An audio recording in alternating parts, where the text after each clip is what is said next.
thank you for the welcome. It's a tough act to follow when he's just started with the bad news of lunch getting postponed. So I realize I'm in an awkward spot too long after breakfast and a delayed lunch. So we'll try to keep it short and interesting. Luckily for me, most of the speakers today have already set the tone of where the industry is going and what we need to do.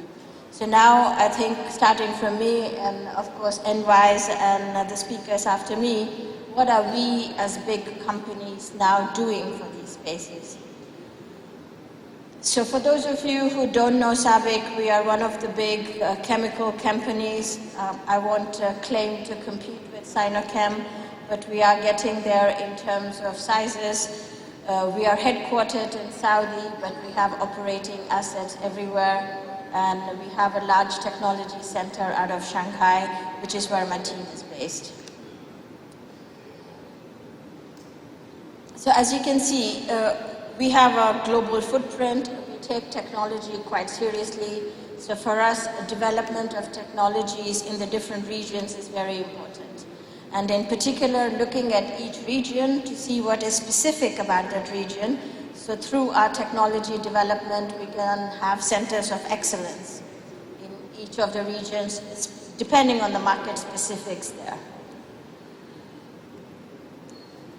We have a range of businesses. I think like most companies now, we are, consolidating our value chain.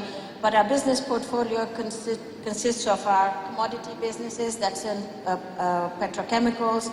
We also have specialties businesses for our more niche applications. And in addition, and this is something maybe slightly different to most chemical companies, we also have an Agrinutrients business, which is very active in this region. And a metals business, very specific to the Kingdom of Saudi Arabia.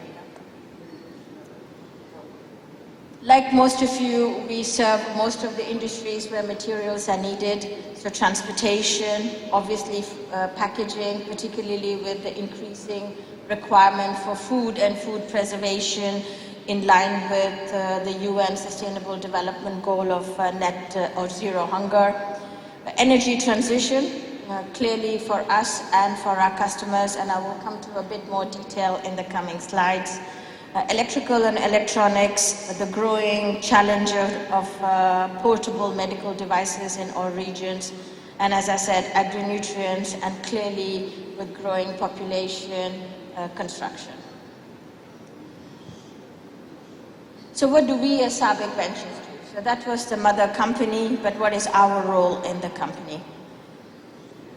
I've had quite a few discussions with several of you in the audience. So where does CVC fit in? And I think my colleagues in BAT, Harias, can also relate to this story, and I think BSF in the audience as well, is that we need to be in a position where we complement internal R&D efforts, but also sitting in between R&D and M&A. Because M&A tends to be, of course, existing or proven technologies, but we work very much in the unproven technology area. So where are the innovations out there that complement our internal efforts?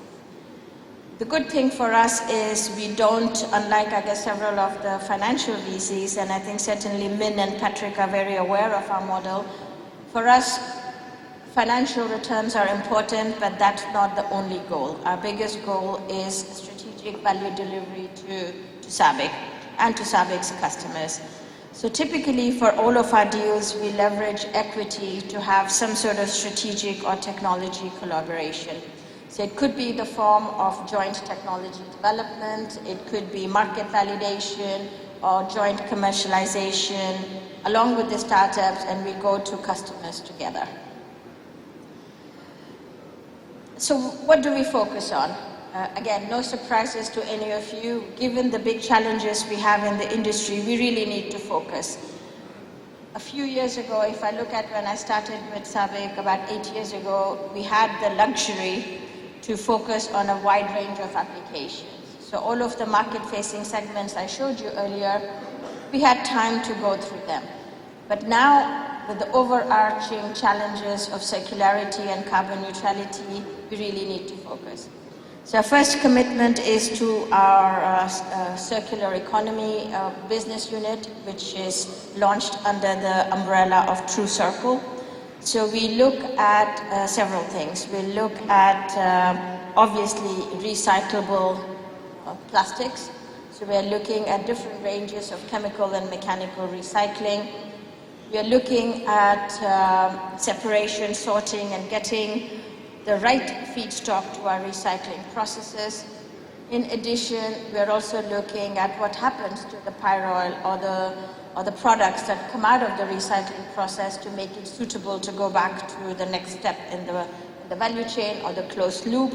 And last but not the least is traceability, because none of this circular economy initiative will work unless the products have credibility in the market.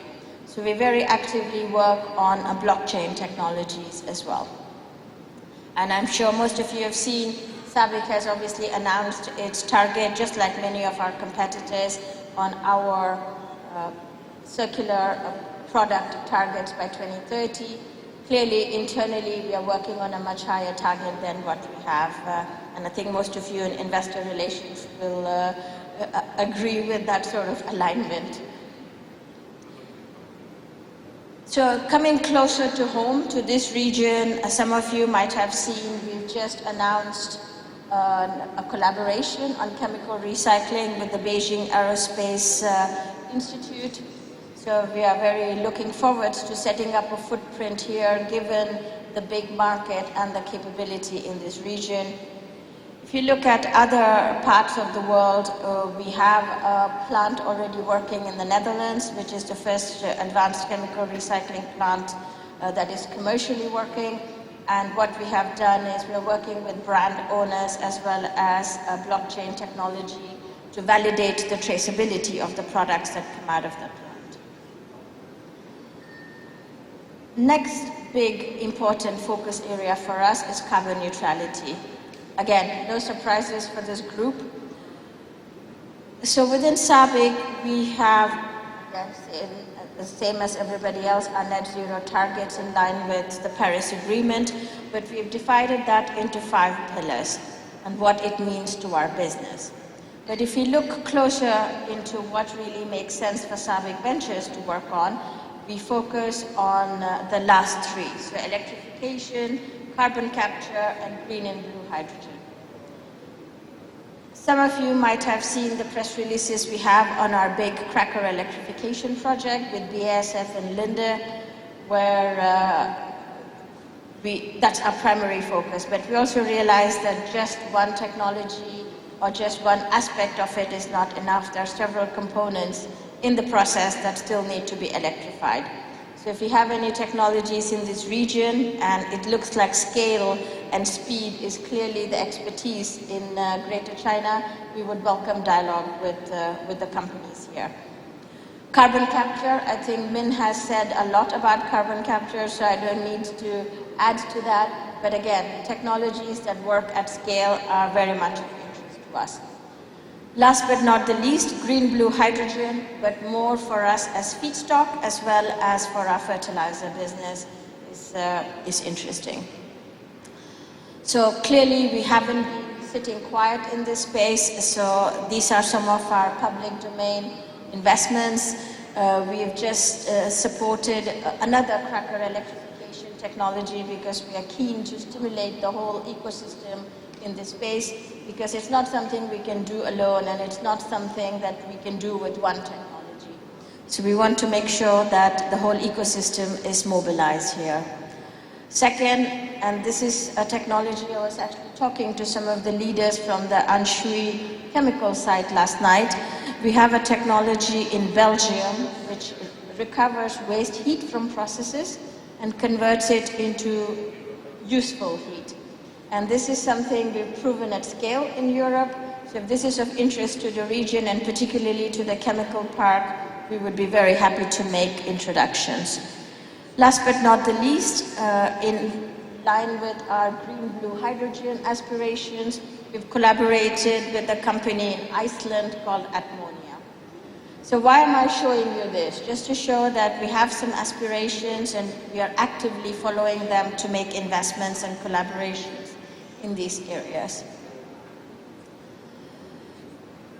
Just as much as we have circularity and carbon neutrality challenges, so do our customers. So all of the customers that or the segments that I showed you in transportation and building and construction, electronics and electrical, they have the same challenges.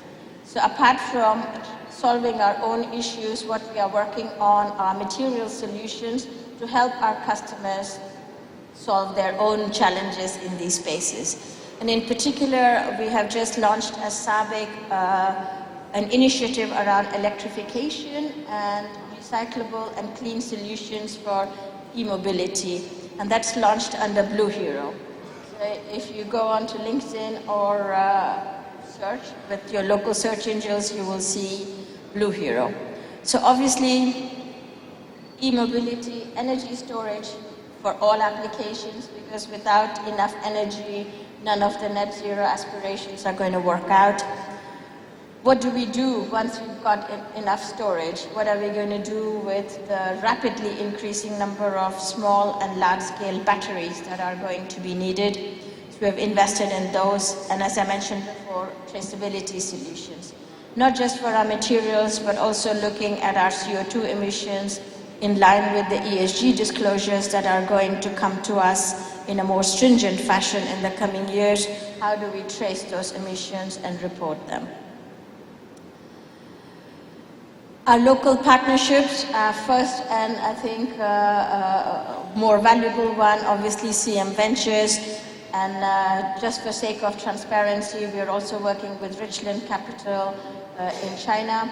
But this is just the start of our collaborations. We very much look forward to working with Min and Patrick to see how we can find more and more companies, given the number of companies they have contact with here, to work together, to collaborate through equity, through technology validation, through deployment and product commercialization to achieve our joint targets in circularity and carbon neutrality. Thank you.